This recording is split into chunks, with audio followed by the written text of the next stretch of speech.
Hi, and today I'll be reviewing another figure review, and this time it will be from the Godzilla series. And this monster is actually my favorite Godzilla monster that is not Godzilla.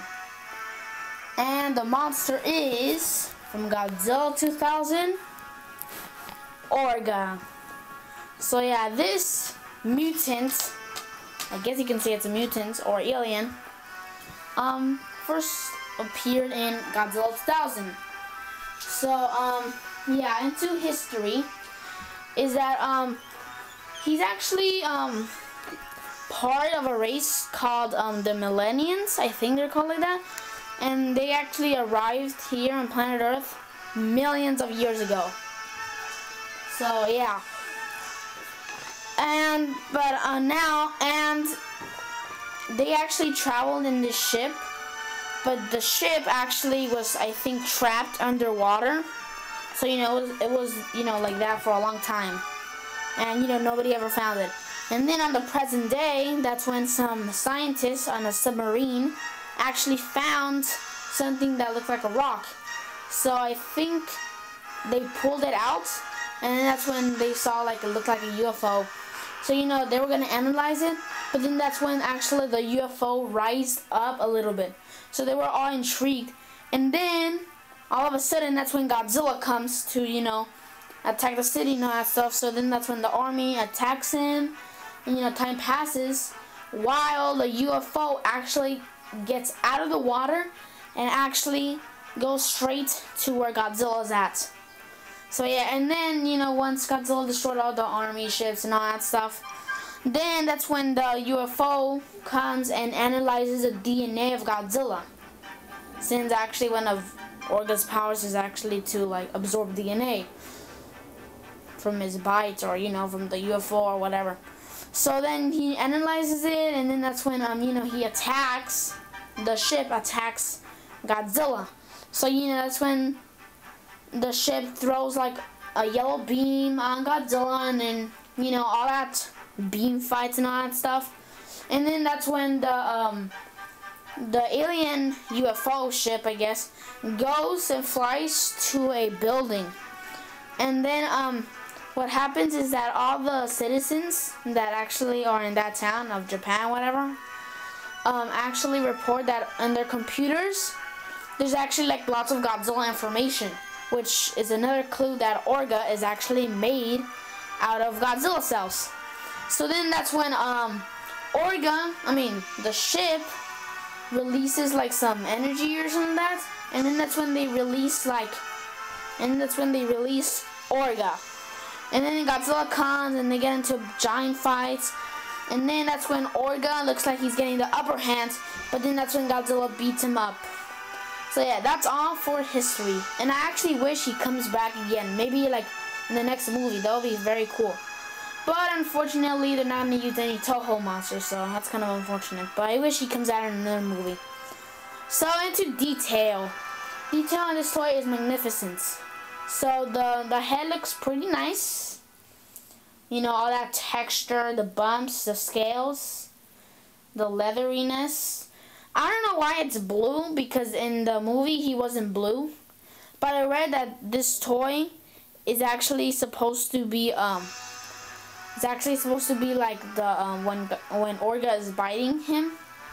Because when Orga is biting him, his face turns a weird color, because he's sucking the DNA. So they're trying to copy that, but I guess. So anyways, the mouth is all red, the yellow eyes, the nice teeth, they look very sharp. You see the right here, the brainy back, which looks like a giant brain, and all that texture. And you see that little the shoulder right here where he shoots the beam, the yellow beam. Looks pretty nice, pretty well detailed. So yeah, and then the tail looks very feathery. I don't know why it's even feathery. Well, I bet it was feathery, but in the movie, I think you couldn't even see the tail. So it's kind of weird how they didn't even show the tail. So yeah, and then these feathery things right here, I don't know, on the sides right here. Looks like he's a mammal or something. I don't know what he is in. So yeah, anyways, the big giant claws, like, it looked pretty nice. Like, you know, for stabbing opponents and all that stuff. The feet look pretty nice. The skin texture, the wrinkles and all that stuff, and then below the feet is well detailed also. See all these little bumps and the ridges, and then below the tail you see that feathery stuff, and then you see the lettering of when it was made and where, and you know, all that stupid stuff. So yeah, that's all for detail. Now into articulation. So articulation on this toy, he doesn't have that much articulation, but it's alright. But you can't pose it on that many like positions. So his first articulation is that both of his arms can rotate 360. Both of them. Even though it doesn't do the up and down like normal, it does the side to side, which is more difficult to like make it rotate. So yeah, that's articulation for that. It kind of gets in the way of the legs, but it's alright. Second point of articulation is that both of his legs can rotate 360, even though they can get in the way of the arms right here. So you have to put the arms like backwards, or if not, like literally like put them aside for you can rotate them good. But but Orga, you don't need that much articulation for the legs, since he didn't even do like any kicks or anything like that. He just standed and, you know, jumped around with his legs. That's it. So he didn't do that much maneuver with his legs. And finally, his tail can rotate 360 pretty easily. So yeah, that's all for articulation. Now for superpowers. This toy has, or this monster has lots of superpowers. So I'm gonna name some of them. I'm not sure if they're all of them, but for what I know, it's all of them. So one of his powers is that he can regenerate. So yeah, like there was this part in the movie where Godzilla shot the beam, or shooted the beam at Orga several times, and he actually regenerated. So you know, and he was all inflamed, and then he turned back normal. So yeah, pretty impressive. Another power is that he can do high jumps, which is kind of weird because look, he's like super fat, like I bet the fattest monsters of all time, and he can jump. Like, he can jump like a frog. That's kind of stupid and kind of weird, but at least Orga has some athleticism. So yeah, I'll bet he will be the best on jumping in the Olympics next year or something. So anyways, stop fooling around.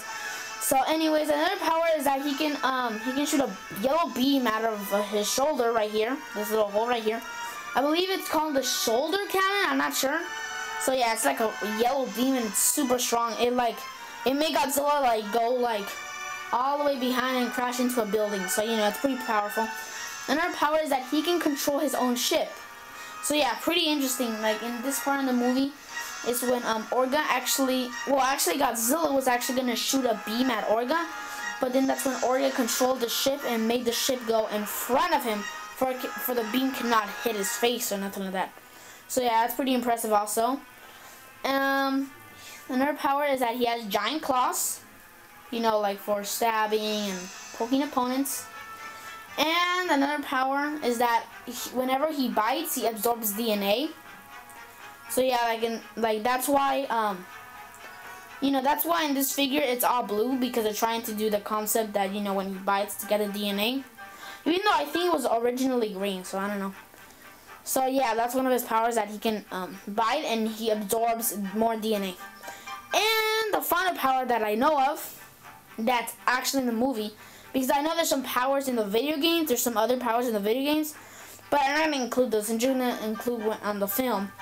So anyways, another power is that he can actually open his like mouth, like super large, kind of like a snake, and it can like swallow his opponents.